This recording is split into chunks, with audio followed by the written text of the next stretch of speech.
surface streets. These speeds are continuing. At least they're staying slower, as it would be, and it looks like maybe he's just trying to make his way back onto the 91. Boy, he really likes that 91 freeway down there in North Long Beach in the Compton area. All right, so if you're just joining us, the time is now 5:30. Welcome to the Fox 11 News at 5:30. I'm Alex Michelson with Christine Devine. Also with us is Stu Mundell and a former LAPD officer and former LA City Council member Dennis Zine. We are watching a pursuit in the North Long Beach area. We'll see if we may have lost this vehicle again under the pass there. This is somebody who was originally wanted in Lakewood for robbery of a sunglass hut, and maybe we've lost this person. The biggest challenge right now. Okay, so somebody's walking. We don't know if those are those people. John's in the helicopter today, and I see him zooming in, but there's people running around down there. And again, my monitor digitized, but you can clearly see that there's somebody down there. Looks like they're trying to get somebody, get somebody's attention, or maybe they saw what's happening. But, is this one of those rope-a-dopes where he pulled up, or maybe he got a hold of somebody and they were waiting underneath that overpass? We've seen that in the past too. Yeah. Again, now would be the time for those cruisers to just magically appear and to make their way over there, or at least to that intersection, at least stop that person of interest right there, or that other person of interest, and see maybe is the car parked underneath the overpass.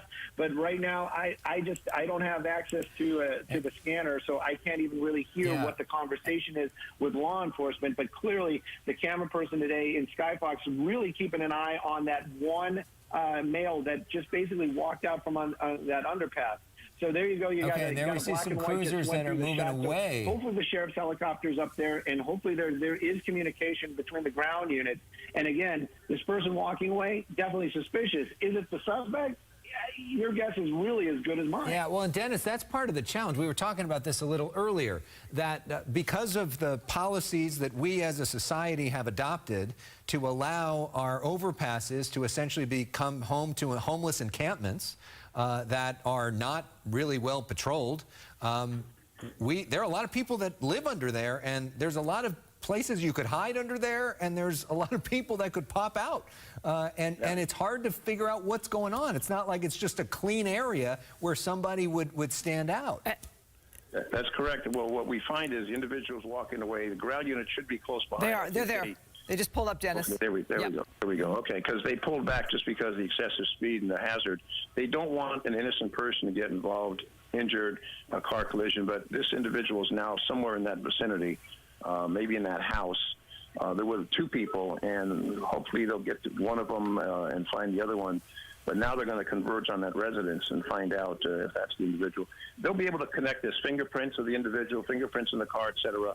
If this is in fact the individual who is driving that car, they'll be able to connect them together. I don't know if anyone has a photo of the individual at the time, or if the air unit was able to get that, but there's ways to link this person to that car, and they will utilize that to make sure it's the right person they take into custody. Let's paint a picture here for our viewers. It looks like you have officers there with their guns drawn, pointing in a certain direction. Perhaps they have insight on the ground to tell if the person they're looking for is in those bushes there behind that shed or whatever that is there.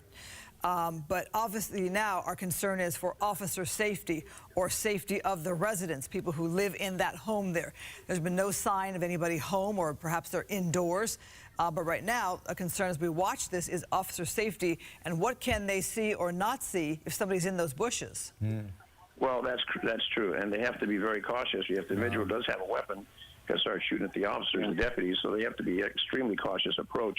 And hopefully the air unit, with the devices the air unit has, they'll be able to determine if there's someone in those bushes. They have a device that they can sense heat, so there's an opportunity for them to determine if there's in fact someone in that area. So we're getting. But you're talking about great exposure to the officers. They have no protection. Hopefully they have the ballistic vest, and that's it. And they're out there, the two of them. If this person has a weapon, those officers are, they're prone to get.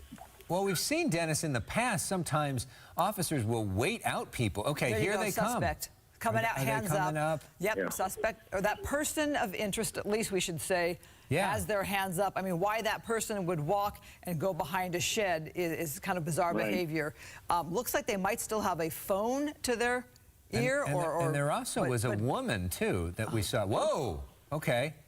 Well, they're certainly interested. Helping that suspect down there. You know, if this is a suspect, hopefully, you know, those. If you haven't said it already, you know, those sunglasses. His future is not that bright. He's not going to be needing those shades. But you know, those deputies, when they get there, I heard Dennis, and Dennis knows this probably way better than any of us as being, you know, quarterback, armchair quarterbacks. But you know, where's your partner? Where's your backup?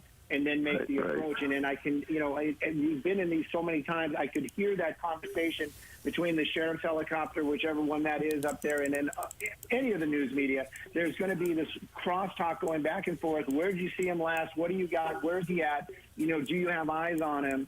And clearly somebody did. And now this suspect definitely going into custody. Those deputies on the ground. You know, and Dennis said it, you know, they are getting out of that vehicle, walking into danger. You don't know what this guy's got. You know, you don't know what that situation is, and they are walking into that danger and taking that suspect into custody. And I would venture to say that that car is probably still underneath that overpass. Well, let us hope that is indeed the suspect, the person who was driving that car, who led police on that very dangerous pursuit on surface streets and freeways, and then also is the one responsible for that Sunglass Hut robbery. And this comes to an end. And there was also a woman, though, that was walking with that suspect. And I wonder what her deal is, if they've located her, what her connection. It certainly seemed like the two of them knew each other. They were connecting somehow. We also don't, because we never got a good look, and there were really tinted windows on that vehicle, which may have been a Nissan, may have been a Hyundai. I think it was probably a Nissan. Well, they're going to check. The officers are going to, deputies are going to check with the store to find out the description of the suspect. So they will be able to put it together that way. And if the store has a camera, video camera, they'll be able to link it that way with the individual they have in custody. So they'll be able to lock this case up, and hopefully justice will prevail in the court system. Because at least from the chopper, we couldn't get a sense of whether there was more than one person in that car, which is most likely now under that overpass. Well, I guess this is the end of this one. Let us just be thankful nobody got hurt. No innocent vehicle or person or driver was in a crash with this suspect. Okay, there's the other person right there. That's the suspect right there? Okay, that looks like our initial suspect. Well, they'll take the other person into custody to sort out what the situation is. But fortunately, they have enough deputies down there now to sort this out. I don't see any highway patrol officers, but I do see a lot of sheriff's deputies. All right. So there'll be a lot of paperwork to follow this, but good job, and no innocent people were injured. And thanks for Stu for his bird's eye view from the ground for once, because he's always up in the chopper broadcasting.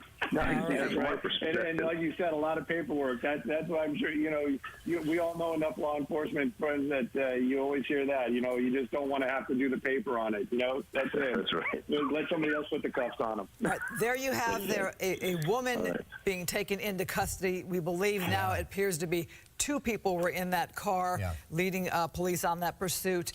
Dennis Zine, we say thank you for your perspective at the start of the pursuit. Stu Mundell, we thank you for jumping in here with our coverage. Again, glad to say nobody hurt after a very lengthy pursuit, more than a half hour, very, very dangerous pursuit.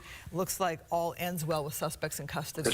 Stu knows those famous words, code 4, suspect in custody. All right. Famous words. Thank you both, gentlemen. Until the next time we do this. From now, though, we move on to other breaking